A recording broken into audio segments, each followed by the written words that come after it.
Haeravon here. In this video, we will be fighting the offline Dragon. Now, the first thing you got to do when you enter the Dragon's chamber is dispatch a couple of pawns. Yeah, get up here and get down there. Now, once those are gone, run into the middle of its arena, and it should show itself shortly. It's a lot of S's there. Anyways, some background on the character. This is a level 200 assassin who was built primarily to boost her strength. To facilitate that, she also has a number of augments equipped. Vehemence, Clout, Autonomy, Bloodlust. It's technically nighttime, so her strength is quite high right now, in the 5,000s. I could boost it more by lowering her health and putting on Exhilaration, but I don't really think that's necessary. Essentially, she is a one-man army, one-woman army. And pawns, their AI is so stupid most of the time. There's not any point in using them in the late game. Now, the Dragon looks a lot like the normal dragon, and it shares a lot of the same attacks. But one big difference is it doesn't have one vulnerable spot. It's like a lot of creatures in Shadow of the Colossus, where it's got a number of spots that you have to hit, except the Dragon is a lot more generous. Its body parts just have to be targeted one after the other. And when you destroy a body part, that body part will turn skeletal and rotten and diseased. You can tell you're doing damage to it. Well, one, if its life bar is going down, but if that's not enough for you. If you're attacking it and there is purple blood, you're doing damage. If there's brackish, brownish gray blood, you're not.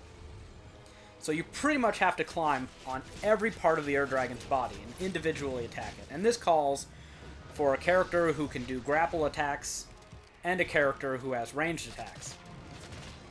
Every time you destroy a part of the Dragon's body, it'll be stunned and fall to the ground, which allows you to climb to some of the more hard-to-reach places and attack them while it's on the ground and vulnerable. Now, if you've been watching the video, you'll have seen how I like to carry things out. I like to start with the tail after shooting out one of its wings to make it fall on its belly, because when it's mostly destroyed, when most of its body parts have been injured, you'll really want to get at the tail, but there won't be any way to knock the Dragon down. And the Dragon wants to focus on you. So it'll be putting its front towards you, and it'll be a real pain to get at its tail. So attack its tail early, then I tend to go after its back, then get rid of the wings, then go after the head.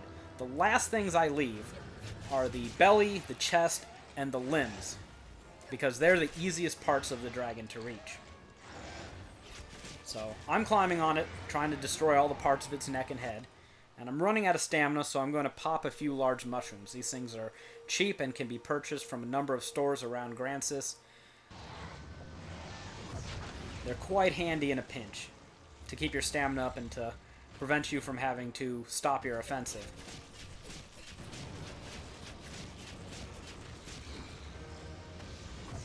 Now, one thing I should point out, because it's going to probably become apparent here if it hasn't already, is the camera is not your friend in this fight. You can see it's getting out of place. Now, I've been playing Capcom games for a long time now, and I remember all the way back from Resident Evil to Devil May Cry, the camera has never been good.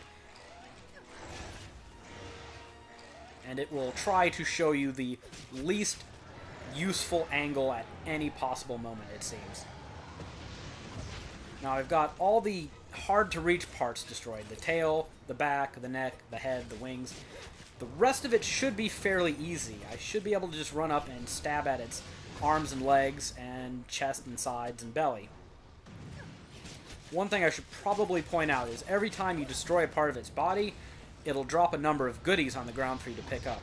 Putrid dragon scales, rotten or sour meat, stuff like that. Scales. These sell very well, making the Dragon one of the more lucrative things to fight. You can get about 1,000,000 gold every time you fight the Dragon. And I'm being a little bit cheap here and using invisibility to easily dodge this breath weapon attack, but hey, that's what the skill's for, right?